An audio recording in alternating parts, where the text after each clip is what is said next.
More on HDG and Draupadi. HDG sticks to his position about the incident of the attempted disrobing of Draupadi in the Kuru's assembly, despite being presented with all evidence to the contrary. In effect, he says he got it right and all the Acaryas got it wrong, which to any devotee sounds absurd at best, if not outright blasphemy. Remember, this is the core of the issue, and all other points, such as textual evidence, are subsidiary. The latest twist is HDG now trying to pretend that he was saying something different all along. HDG's original stance.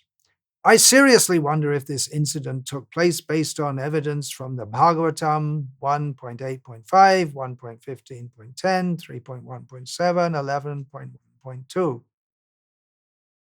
In the last couple of videos, we thoroughly demonstrated by providing evidence from various scriptures, Acaryas, and even from most manuscript sources that there was indeed an attempt to disrobe Draupadi in the Kuru's assembly, and that Krishna saved her by supplying an unlimited length of cloth. Links to those talks are given in the description. It's a beautiful devotional story, how Krishna reciprocates with his devotees, but HDG says it didn't take place. In response, HDG has now released a new video in which he changes his claim without even acknowledging that he made a mistake.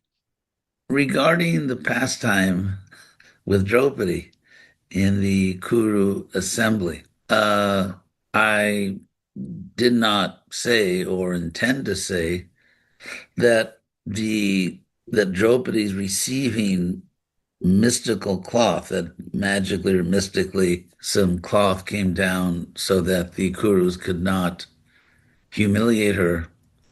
That is mentioned in the Mahabharata. However, and this is the point I wanted to make, which hopefully I'll make more clearly now, that the very strong, very, very strong majority of Mahabharata recensions or versions do not mention that Krishna was directly involved. The Mahabharata's position is really that Draupadi was insulted, offended in the gambling hall, and that Krishna did not directly intervene. So those are the points I wanted to make clear, that even though a very strong majority of Mahabharata texts do mention the cloth coming, but not Krishna. And so if you remove Krishna, which makes the Mahabharata in most of its versions consistent with what Krishna and Draupadi say later about Krishna not helping. He says that he never claimed or intended to say that the incident did not happen. Rather, his new position is that Krishna did not personally intervene to save Draupadi from being disrobed. Instead, some mystical power performed the act. What is the problem with simply accepting that you made a mistake in claiming that the attempted disrobing of Draupadi did not actually happen? That was your original position. I seriously wonder if this incident took place based on evidence from the Bhagavatam 1.8.5, 1.15.10, 3.1.7, 11.1.2. Your original position was not that Krishna did not supply the cloth. My response to HDG's claim that Krishna did not supply the mystical cloth to Draupadi. First of all, most manuscripts, 27 out of 31, do state, directly or indirectly, that Krishna supplied the cloth. We already thoroughly established this in the previous video on manuscript evidence, link in the description, which HDG seems to have neglected to notice. But getting back to the specific points which Bhakti Vikas has made, he says I made false claims about manuscript. I claimed that a strong majority of Mahabharata manuscripts do not mention Krishna giving cloth to Draupadi. He counters this with data from the Bori, that's the Bhandarkar Oriental Research Institute, critical edition, which used 1,259 manuscripts. 31 out of 31 manuscript groups described the attempted disrobing. The cloth was supplied. 10 groups, excluding traditional Madhva versions. Well, why should we exclude them? Explicitly state that Krishna supplied the cloth. In other words, most of the Mahabharata manuscripts don't mention Krishna supplying the cloth. Most of the manuscripts. And this is the point I wanted to make, which hopefully I'll make more clearly now, that the very strong, very, very strong majority of Mahabharata recensions or versions do not mention that Krishna was directly involved. Instead of acknowledging that he mistakenly claimed that almost all surviving manuscripts of the Mahabharata do not mention that Krishna gave her cloth, HDG simply repeats an argument that has already been refuted, while apparently overlooking the specific entry in the evidence table showing that 27 out of 31 manuscripts at least implicitly state that Krishna supplied the cloth. This amounts to the fault called argumentum ad nauseam, repeatedly asserting a point that has already been answered.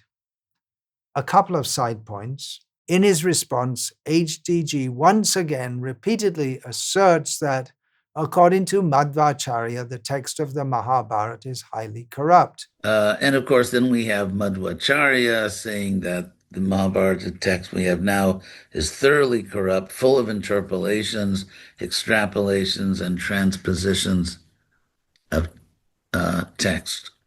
And Madhvacarya, and we're supposed to be in the Brahma Madhva Gaudiya Sampradaya, Madhvacarya wrote a big book about the Mahabharata, in which he states, literally, that the text which we have today is thoroughly corrupted, that most of the original verses aren't there, and it's a thoroughly corrupted text. That's Madhvacarya. So what about that? I mean, does that matter what Madhvacarya said when he says that you can't rely on the Mahabharata? This claim was thoroughly addressed and refuted in one of my earlier videos, to which HDG has never responded. This is another instance of argumentum ad nauseam, going on repeating your argument even though it's already been refuted. HDG sarcastically comments on why I neglect the Madhva Sampradaya's critical edition when calculating the number of manuscripts that directly mention Krishna giving cloth to Draupadi.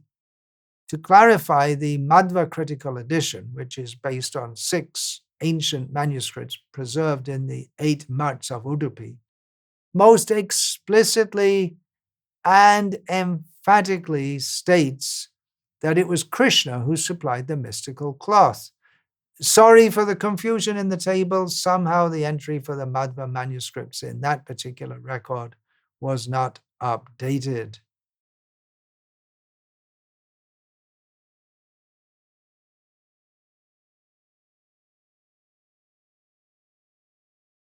Back to the main discussion.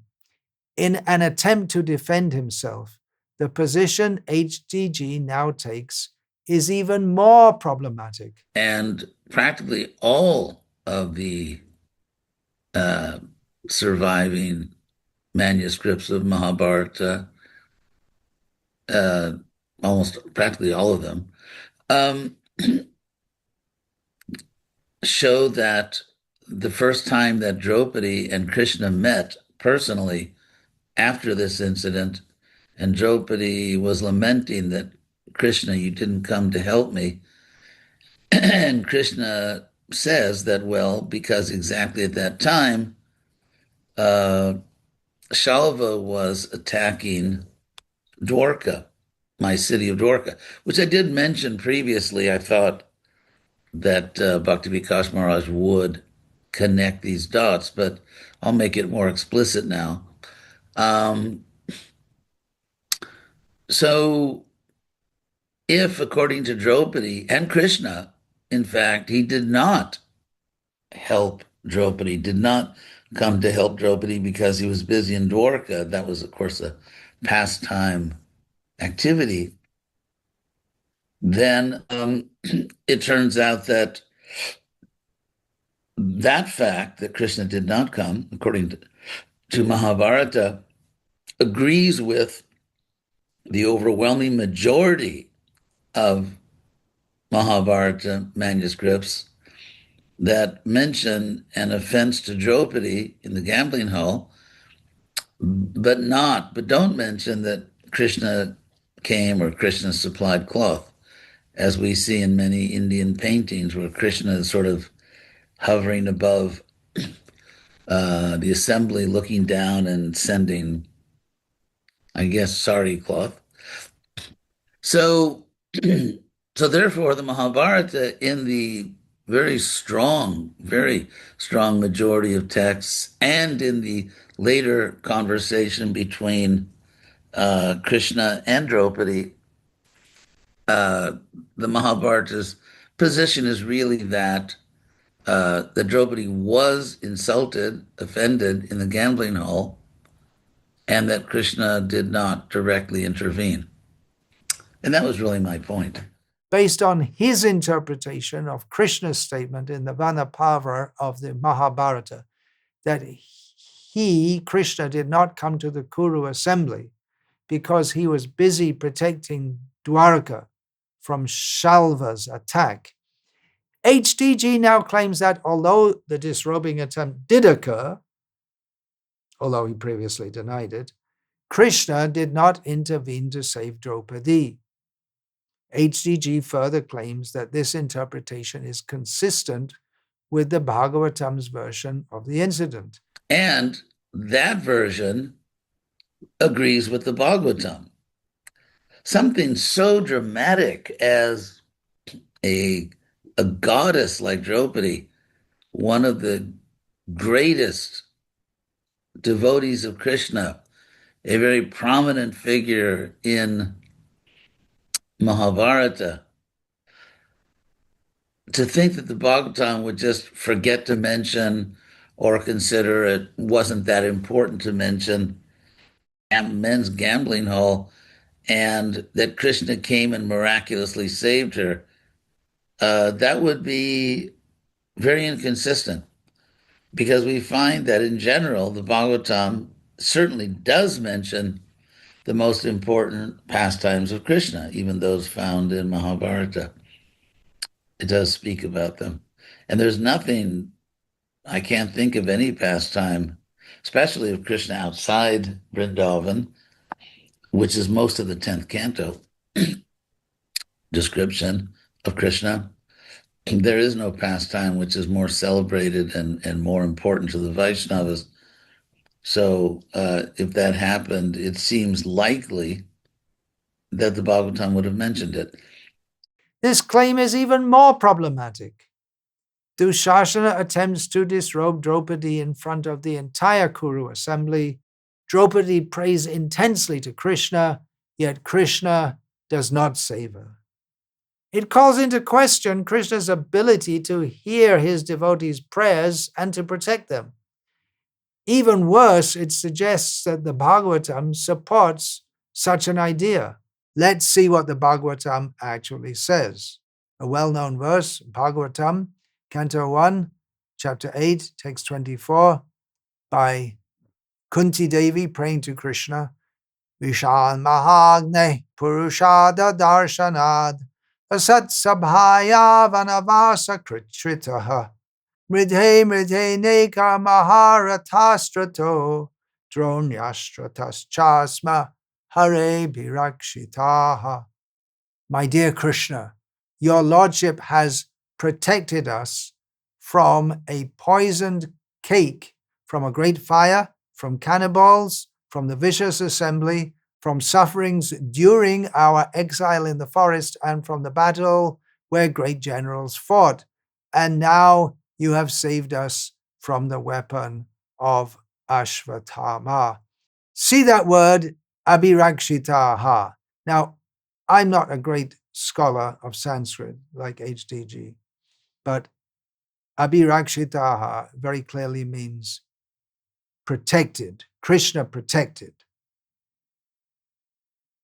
So the Bhagavatam clearly states that Krishna saved Draupadi in the assembly. Instead of HDG following his own stance that the Bhagavatam is his final authority, HDG somehow or other chose to ignore this important verse and omits it even in his original argument. I seriously wonder if this incident took place based on evidence from the Bhagavatam 1.8.5, 1.15.10, 3.1.7, 11.1.2. Somehow this well-known verse, he didn't mention this at all. Then, what about Krishna's statement that he did not come to the Kuru assembly because he was busy fighting Shalva? This episode appears in the Vana Parva of the Mahabharata, chapters 12 to 14. The context of this description is that Draupadi's question was how the entire incident of dragging her into the assembly, not merely the attempted disrobing, could have taken place at all in Krishna's presence. More specifically, her point was after the Kauravas had committed such dastardly, sinful acts, how are they still alive, even in the presence of the Pandavas and Krishna? Why were they not immediately punished? In response, Krishna explained that if he had personally come there, he would never have allowed the entire gambling match and its consequences to occur under any circumstances. But because he did not personally appear there, the whole event unfolded. The conclusion is that Krishna does not say that he was not invisibly present to protect Draupadi by supplying an unlimited length of cloth. Therefore, this passage does not contradict the previous section in the Sabha Parva, in which Draupadi's attempted disrobing is mentioned. The point is that Krishna intervened invisibly. The manuscripts say antaritaha, invisibly. In fact, that is exactly what is described there.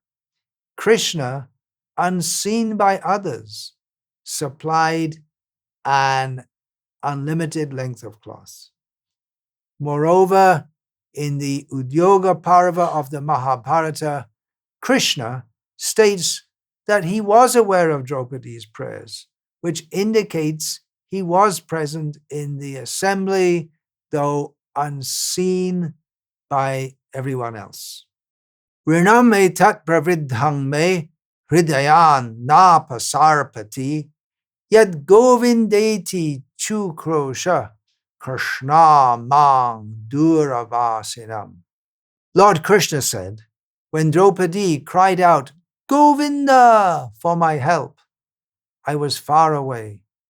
That call has become a debt upon me, growing manifold, and it will not leave my heart until it is repaid, which means through the destruction of the Kauravas. And beyond all this, the evidence from the Bhagavatam still remains, which, according to HDG's own standard, should be the final and decisive authority. Let's say it again. Vishan Mahagne Purushada Darshanad Asat Sabhaya Vanavasa Kritritaha Mrite Mrite Neka Maharatastrato Dronyastratas Chasma Hare Bhirakshitaha. My dear Krishna, your Lordship has protected us from a poison cake, from a great fire, from cannibals, from the vicious assembly. The vicious assembly means the incident we're talking about now. From sufferings during our exile in the forest, and from the battle where great generals fought and now you have saved us from the weapon of Ashvatthama.